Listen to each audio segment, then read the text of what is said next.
बिहार में महागठबंधन की सरकार बने हुए 3 महीने गुजर चुके हैं और बिहार में उप मुख्यमंत्री बने तेजस्वी यादव को भी तकरीबन 3 महीने गुजर गए हैं, लेकिन आज भी उनके आवास के बाहर नेता विरोधी दल का ही बोर्ड लगा हुआ है। हालांकि बिहार के तमाम सिस्टम पे, तमाम विभागों में तेजस्वी यादव को उप मुख्यमंत्री के तौर पर ही देखा जाता है और उनसे काम भी बिहार के उप मुख्यमंत्री वाला ही लिया जा रहा है।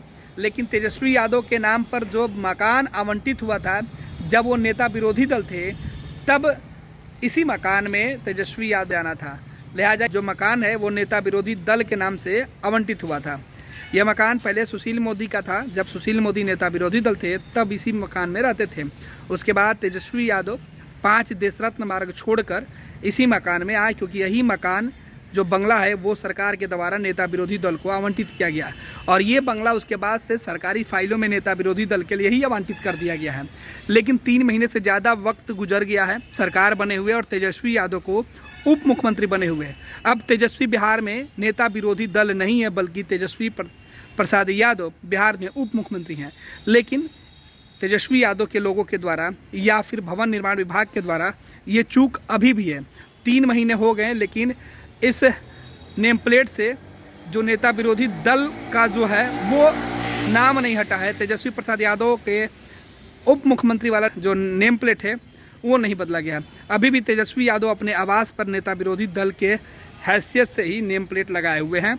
हालांकि ये चूक है, ये गलती हुई है, गलती जिनके द्वारा भी हो, लेकिन एक बड़ा सवाल उठता है कि जिस जगह पर ये मकान है यह एक पोलो रोड का मकान है और इस मकान के ठीक बगल में ही बिहार के भवन निर्माण विभाग के मंत्री का भी मकान है और यही रास्ता है जिस रास्ते से उनका रोज़ आना जाना होता है। और फिर इतनी बड़ी चूक कैसे रह गया। महागठबंधन की सरकार बनने के बाद से तमाम विभाग हैं उनमें आवास का आवंटन कर दिया गया है। तेजस्वी यादव को भी नया आवास देना है, क्योंकि बिहार में यह तय हो गया है कि जो उप मुख्यमंत्री होगा उसके लिए एक अलग बंगला है, चिन्हित कर लिया गया है। जो नेता विरोधी दल होंगे उनके लिए एक बंगला चिन्हित कर लिया गया है। लेकिन अब तक तेजस्वी यादव ने इस बंगले को नहीं छोड़ा है और ना ही वो नए बंगले में शिफ्ट हुए हैं। लेकिन सवाल यह है कि तेजस्वी यादव क्या बिहार में उप मुख्यमंत्री हैं, या अगर इस नेम प्लेट को देखें तो तेजस्वी यादव नेता विरोधी दल हैं। हालांकि हम भी जानते हैं और तमाम जो लोग हैं वो जानते हैं कि तेजस्वी यादव अब भी बिहार के उप मुख्यमंत्री हैं, नेता विरोधी दल वो नहीं है।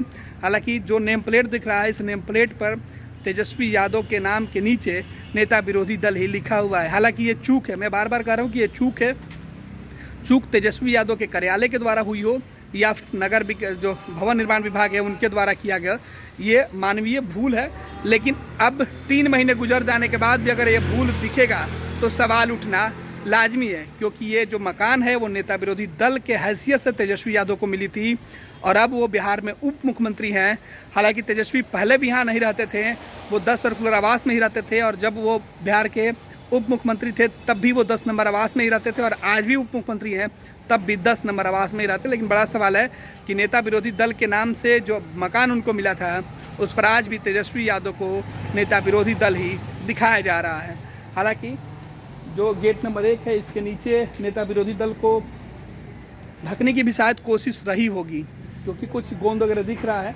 लेकिन जो भूल है उसे सुधारने की ज़रूरत है कि अब तेजस्वी नेता विरोधी दल नहीं बल्कि बिहार के उप मुख्यमंत्री हैं। ये तस्वीरें हम दिखा रहे थे एक पोलो रोड की, जो तेजस्वी यादव के नाम से मकान आवंटित किया गया था, उस मकान के बाहर की तस्वीरें है।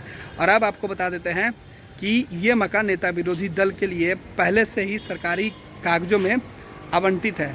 जो भी नेता विरोधी दल होगा इसी मकान में आएगा। हालांकि बीजेपी की तरफ से इस बार नेता विरोधी दल है उनको नया मकान अब तक आवंटन कर दिया गया है या नहीं, इस बात की जानकारी नहीं है। लेकिन विभागीय जो कार्रवाई है वो तेज कर दी गई है। फिलहाल तेजस्वी यादव इस बंगले को कब छोड़ते हैं और कब नए बंगले में शिफ्ट होते हैं वो भी देखना होगा। हालांकि एक पोलो रोड के बंगले को लेकर बिहार की सियासत में कई तरह की मिथ्या भी है, कई तरीके की बातें कही जाती है। कहा जाता है कि एक पोलो रोड में जो भी रहता है वो बिहार के उप मुख्यमंत्री के कुर्सी से आगे नहीं बढ़ पाता है। ये बात तब कही जा रही थी तब लंबे समय तक बिहार में सुशील मोदी उप मुख्यमंत्री रहे और इस बंगले में ही वो शुरू से रहते रहे। हालांकि इस बंगले में सुशील मोदी जब थे तब भी वो उप मुख्यमंत्री रहे और जब इस बंगले से बाहर गए उसके बाद वो अब राज्यसभा के सदस्य हैं। हालांकि तेजस्वी यादव जब इस बंगले में शिफ्ट हो रहे थे तब इस बात पर काफ़ी ज़्यादा हंगामा किया गया था और कहा जा रहा था कि यह बंगला तेजस्वी यादव को पसंद नहीं है। लेकिन अंत में सरकार ने जब इसे माफ़ कीजिएगा, नेता विरोधी दल के लिए चिन्हित कर दिया, उसके बाद से तेजस्वी यहाँ नेता विरोधी दल बन के आए तो रहने लगे। हालांकि इस बंगले को लेकर कहा जाता है कि जो भी इस बंगले में रहा वो बिहार के डिप्टी सीएम से आगे की रेस में नहीं पहुंचा, और यही वजह है कि तेजस्वी यादव को यह बंगला मिलने के बाद भी तेजस्वी इस बंगले में कभी रुके नहीं। हालांकि कई कार्यक्रम करने के लिए, दिन में कामकाज देखने के लिए तेजस्वी जरूर आते थे, लेकिन कभी वो स्टे नहीं किए। हालांकि इस बंगले को लेकर जितनी कहानियां हैं बिहार की सियासत में, उससे ज़्यादा दिलचस्प कहानी है 5 देश रत्न मार्ग के उस बंगले की। उसकी भी कहानी हम आपको बताएंगे। फिलहाल आपको बताते हैं कि पोलो रोड का यह बंगला जो नेता विरोधी दल के नाम से अब चिन्हित हो गया है, इसमें लंबे समय तक बिहार के उप मुख्यमंत्री रहते थे और अब तेजस्वी यादव बिहार के उप मुख्यमंत्री हैं।